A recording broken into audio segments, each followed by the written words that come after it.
사도신경으로 우리의 신앙을 고백하겠습니다. 나는 전능하신 아버지 하나님 천지의 창조주를 믿습니다.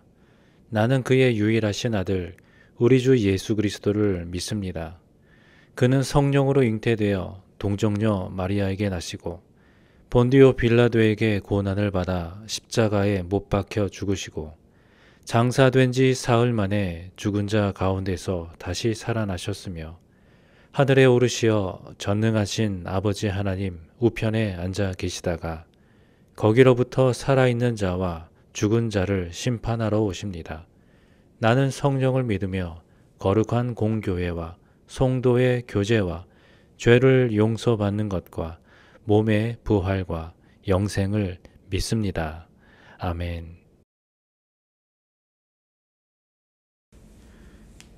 우리가 6월부터는 역대상을 봅니다. 이 역대상은 역대하와 연결되면서 하나의 책을 이루죠. 그러니까 역대기는 하나의 책입니다. 이 역대기는 이스라엘의 역사 가운데에서 특별히 다윗 왕조의 계보와 또 하나님의 언약을 중심으로 편집된 역사서라고 볼 수가 있는데요. 그래서 이 역대기는 사무엘서나 또 열왕기서와는 달리 포로기 이후에 귀환한 그 공동체에게서 어떤 신앙의 뿌리를 일깨우고 그들의 정체성을 회복하게 하려는 그런 목적을 가지고 쓰여진 역사서입니다. 그래서 오늘 본문 이제 앞에서 다루고 있는 그 1장, 역대상 1장에서는 아담에서부터 아브라함에 이르기까지 족보를 통해서 인류의 역사를 지금 쭉 이야기하고 있었는데요. 하나님은 이 족보, 이 계보를 통해서 창조와 그리고 그 언약의 흐름 속에서 하나님의 그 구속사를 예비하고 준비하고 계신 것이죠.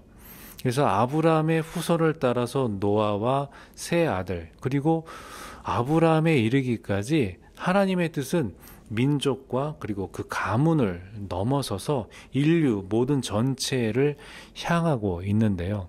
그래서 이 계보는 단순한 역사의 기록이 아니라 하나님의 구원의 계획이 인류의 모든 시간 속에서 어떻게 이어지고 있는지 그것을 보여주고 있는 신앙의 연대기입니다. 그리고 오늘 본문 2장에서는 이스라엘의 12지파 중에 유다 지파의 그 계보를 중심으로 서술되고 있는데 특히 이 유다의 후손을 통해서 메시아의 계보가 어떻게 이어지고 있는지를 우리에게 보여주고 있습니다. 이 계보 속에서는 죄와 실패 그리고 비극과 하나님의 은혜가 교차하여서 우리에게 보여주고 있지만 하나님은 이 모든 것을 관통해서 구속의 역사를 이어가시는 것을 우리가 볼 수 있습니다. 그러면 오늘 본문 말씀을 통해서 하나님은 어떤 분이신가? 그리고 오늘 우리에게 주시고자 하는 교훈의 말씀은 무엇인가? 함께 살펴보도록 하겠습니다. 그러면 먼저 1절로 4절의 말씀을 함께 보겠습니다. 이스라엘의 아들은 이러하니 르우벤과 시므온과 레위와 유다와 이사갈과 스불론과 단과 요셉과 베냐민과 납달리와 갓과 아셀이더라. 유다의 아들은 에르와 오난과 셀라니. 이 세 사람은 가나안 사람 수아의 딸이 유다에게 낳아준 자요 유다의 맏아들 에르는 여호와 보시기에 악하였으므로 여호와께서 죽이셨고 유다의 며느리 다말이 유다에게 베레스와 세라를 낳아주었으니 유다의 아들이 모두 5이더라. 이스라엘의 12지파 이름으로 시작하는 이 계보는 하나님의 구속의 역사가 그 각 가정과 그리고 그들의 후손을 통해서 이어지고 있음을 우리에게 보여주고 있습니다. 그런데 우리가 여기서 주목해 봐야 할 것은 유다 지파의 시작이 그리 평탄하지는 않았다라는 것이죠. 유다는 자기의 본처가 아닌 며느리 다말을 통해서 그 후사가 이어졌다라는 것은 지금의 윤리, 도덕적인 관점으로 봤을 때 좀 용납되기 힘든 부분이긴 하지만 이것 또한 인간의 그런 연약한 부분을 통해서 하나님의 은혜가 어떻게 그 역사를 통하여서 우리에게 하나님의 말씀을 드러내고 있는지를 잘 보여주고 있는데요. 이 부분에 대한 해설 첫 번째 문단을 보도록 하겠습니다. 하나님은 인간이 만든 난관을 돌파하여 구원을 이루십니다. 이스라엘의 12아들은 4명의 어머니에게서 태어나는 비극을 품고 있습니다. 그중 장자의 명분을 이어받은 유다도 본처가 아닌 며느리 다말에게서 난 아들로 후사를 잇는 아픔을 겪었습니다. 대를 이은 비극적인 가족사에도 불구하고 하나님의 구원 계획은 변하지 않습니다. 구원은 사람의 어떠함이 아니라 하나님의 전적인 은혜로 말미암기 때문입니다.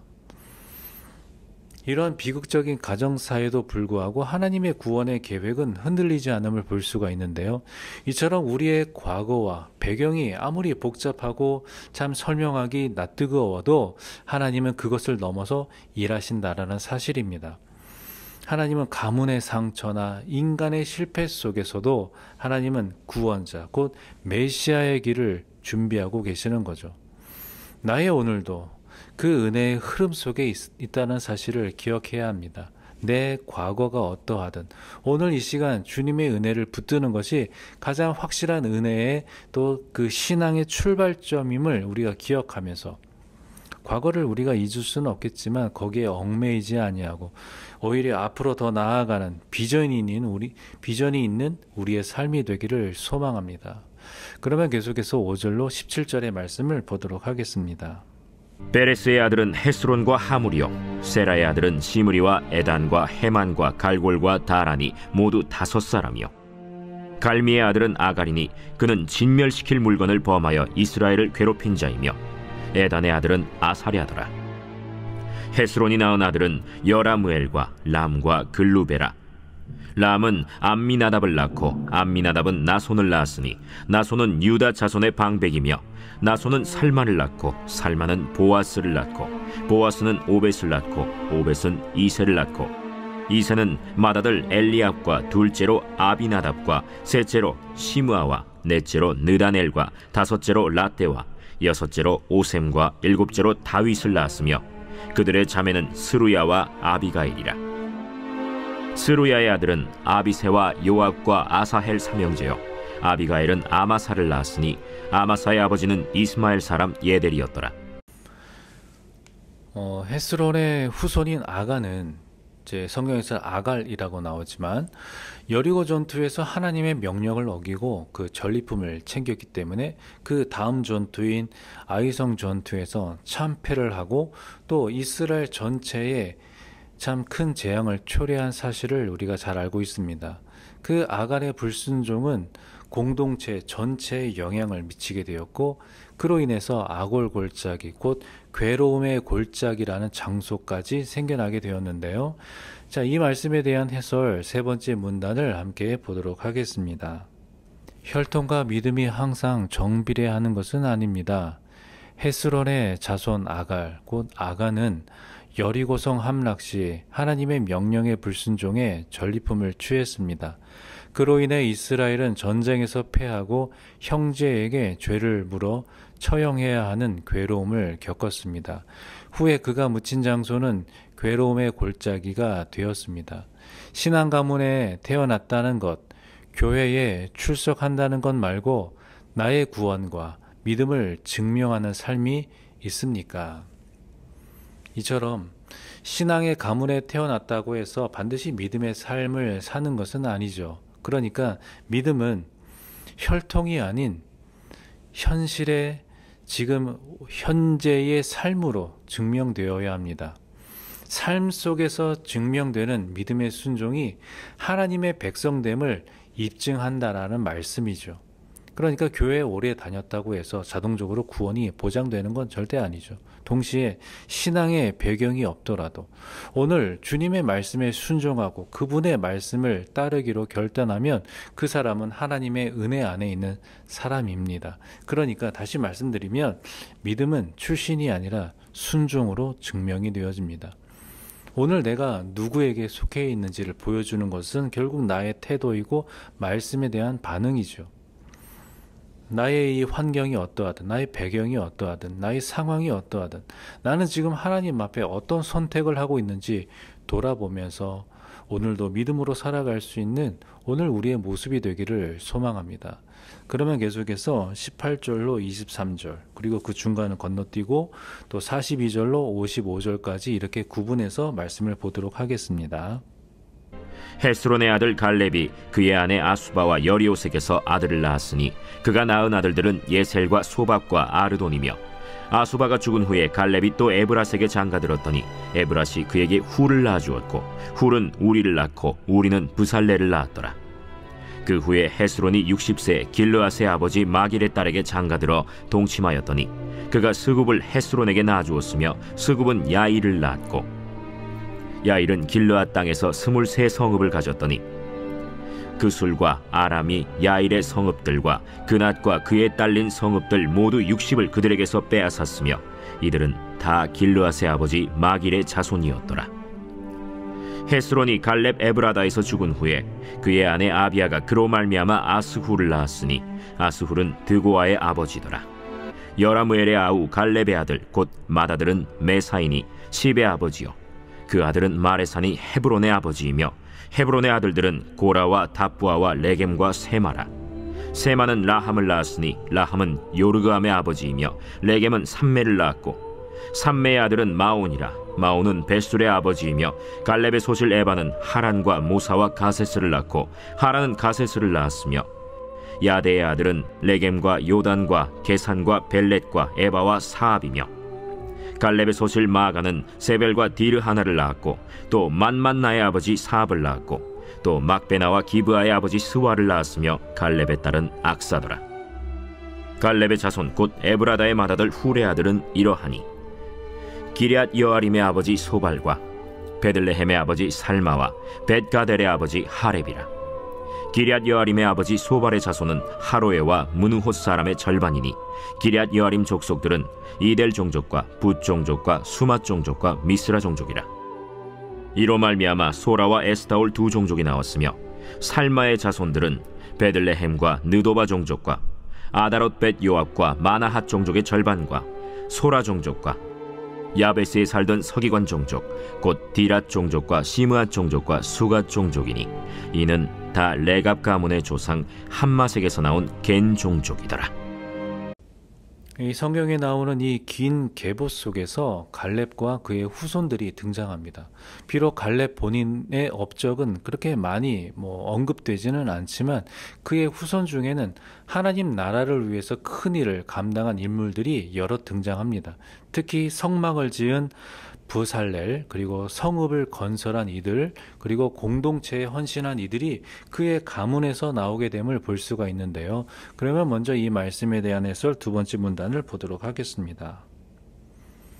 하나님은 믿음의 사람에게 영향력을 갖게 하십니다. 헤스론의 아들 갈렙에 대해서는 특별한 치적이 언급되지 않습니다. 하지만 그의 후손 중에는 모세의 동역자인 훌과 성막을 지은 부살렐, 헤브론의 창건자 마레사, 베들레헴의 창건자 살마, 벳가델의 창건자 하렙, 그리고 기럇 여아림의 창건자 소발까지 각 시대에 영향력을 끼친 인물이 즐비합니다. 당대에 나타나지 않아도 믿음을 지킨 사람을 통해 하나님은 반드시 일하십니다. 눈에 보이는 결과에 상관없이 나를 통해 일하시는 하나님을 신뢰하고 있습니까? 이처럼 하나님은 믿음을 지킨 자의 후손을 통해서 각 시대마다 하나님의 일을 이루시고 계시는데요. 이와 같이 내 인생이 당장 눈에 띄는 결과를 만들어내지 않아도 낙심하지 마시기 바랍니다. 하나님은 한 사람의 믿음을 통해서 다음 세대 그리고 다음 시대에 반드시 일하시기 때문이죠. 그러니까 내가 지금 이 자리에서 믿음을 지키는 것이 하나님 나라 전체를 향한 하나의 씨앗이 될 수 있다라는 말씀입니다. 그러므로 아직 어떤 결과물이 없다라고 해도 믿음을 포기하지 말고 조급해하지 말고 묵묵하게 그리고 신실하게 살아갈 수 있는 그런 믿음의 삶을 계속 정진하시기를 바랍니다. 그러면 계속해서 아까 중간에 건너뛰었던 24절로 41절의 말씀 부분을 보도록 하겠습니다. 헤스론의 맏아들 여라무엘의 아들은 맏아들 람과 그 다음 브나와 오렌과 오셈과 아히야이며, 여라무엘이 다른 아내가 있었으니 이름은 아다라라. 그는 오남의 어머니더라. 여라무엘의 맏아들 람의 아들은 마스와 야민과 에겔이요, 오남의 아들들은 삼메와 야다요, 삼메의 아들은 나답과 아비술이며, 아비술의 아내의 이름은 아비하일이라. 아비하일이 아반과 몰릿을 그에게 낳아주었으며, 나답의 아들들은 셀렛과 아빠임이라. 셀렛은 아들이 없이 죽었고, 아빠임의 아들은 이시요, 이시의 아들은 세산이요, 세산의 아들은 알레요. 삼메의 아우 야다의 아들들은 예델과 요나단이라. 예델은 아들이 없이 죽었고, 요나단의 아들들은 벨렛과 사사라.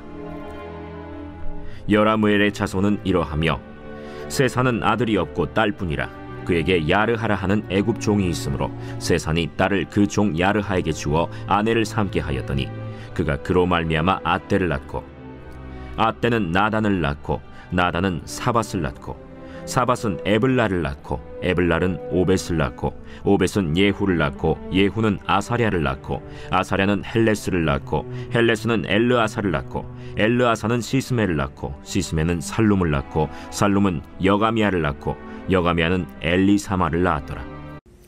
자, 이 구간에서는 유다의 자손 중에 여라무엘, 세산 등 헤스론 후손의 계보가 이어지고 있습니다. 그 중에 세산은 아들이 없이 딸만 있었기 때문에 자신의 애굽의 종 야르하를 사위로 삼아 계보를 잇게 하는데요. 이것은 어떻게 보면 지혜롭고 참 현실적인 결정이었을지는 모르겠지만, 결국은 이게 하나님의 뜻과는 어긋나는 판단이 되었다라는 거죠. 하나님은 이스라엘 백성에게 이방인과의 결혼을 금하셨기 때문에, 그러니까 그 명령은 어떤 단순한 혈통의 문제가 아니라 하나님과의 그 언약의 순결성을 지키기 위한 것이었기 때문입니다. 그래서 이 오늘 본문에 나오는 이 세산의 결정은 현실의 문제를 해결을 하기 위해서 어떻게 보면 하나님의 명령과 이 현실적인 문제를 서로 타협한 가장 첫 번째 사례로 남게 되는데요. 그럼 이 말씀에 대한 해설 네 번째 문단을 보도록 하겠습니다. 문제 해결보다 하나님의 뜻이 우선입니다. 여라무엘의 후손 중 셀렛과 예델은 아들이 없이 죽었습니다. 그리고 세산도 딸만 낳아 후사를 이을 아들이 없었습니다. 이때 세산은 당시 자기가 신뢰하던 애굽 종을 사위로 맞아 그를 통해 후사를 잇도록 하였습니다. 문제 해결에 탁월하였을지 몰라도 이방인과 통혼을 금지하신 하나님의 명령을 어기는 선택입니다. 합리적인 문제 해결보다 하나님의 뜻을 우선시해야 합니다. 우리도 문제 해결을 위해 때로는 신앙의 원칙을 타협하고 싶을 때가 있습니다. 그러나 그런 잠깐의 해결이 하나님의 뜻을 거스른다면 그거는 결국 더 큰 손해를 남기게 될 겁니다. 그러므로 신앙은 어떤 실용보다 순종이 우선되어야 합니다. 문제를 대할 때 가장 먼저 해야 할 질문은 하나님은 어떻게 하실까? 하나님은 어떻게 생각하실까? 인 거죠. 그래서 오늘 하루도 참 가성비를 따지며 살아가는 이 세상 속에서 하나님 안에서는 가격이 아니라 그 가치를 생각하면서 말씀 순종의 진심이 바로 그런 삶의 결정을 하는 기준점이 되어서 효율보다는 신실한 것이, 계산보다는 헌신이, 또 손익보다는 순종을 따라갈 수 있는 참 복되고 가치가 있는 우리의 삶이 되기를 소망합니다. 함께 기도하겠습니다. 하나님 아버지 감사합니다. 오늘도 하나님의 말씀으로 이 하루를 시작합니다. 오늘 주신 말씀 기억하면서 세상의 가치보다 하나님 말씀에 순종하는 것이 더 우선시 될 수 있는 그런 복된 우리의 삶으로 인도하여 주시옵소서. 예수님의 이름으로 기도하옵나이다. 아멘. 주님 가르쳐 주신 기도로 기도회를 마치겠습니다. 하늘에 계신 우리 아버지, 아버지의 이름을 거룩하게 하시며 아버지의 나라가 오게 하시며 아버지의 뜻이 하늘에서와 같이 땅에서도 이루어지게 하소서. 오늘 우리에게 일용할 양식을 주시고 우리가 우리에게 잘못한 사람을 용서하여 준 것 같이 우리 죄를 용서하여 주시고 우리를 시험에 빠지지 않게 하시고 악에서 구하소서. 나라와 권능과 영광이 영원히 아버지의 것입니다. 아멘.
같이 고백할까요? 예수 모든 중심 대신에 예수 모든 중심 대신에 예수 모든 중심 대신에 오직 예수만이 처음과 마지막 되시네.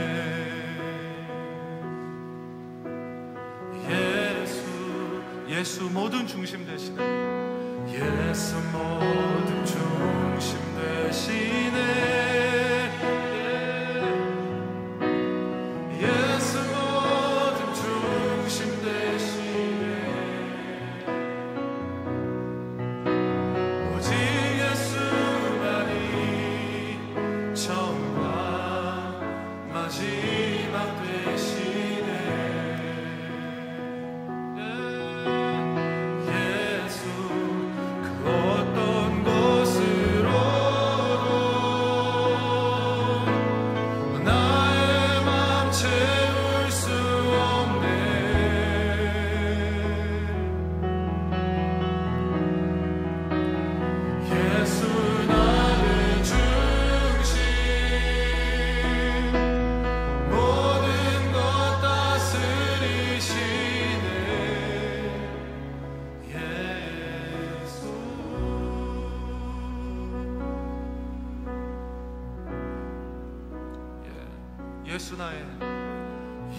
예수 나의 중심 대신에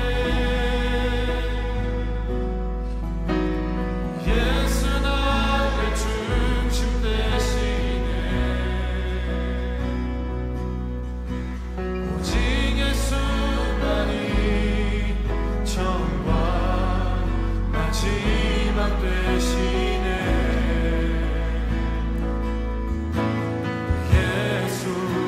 그 어떤 곳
맘부터 저 하늘까지 내 맘부터 저 하늘까지 예수 중심 되셔 오직 예수 오직 예수 내 맘부터 저 하늘까지 예수 중심 되셔 오직 예수 오직 내 맘부터 저 하늘까지 예수 중심 되셔 오직 예수 오직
자기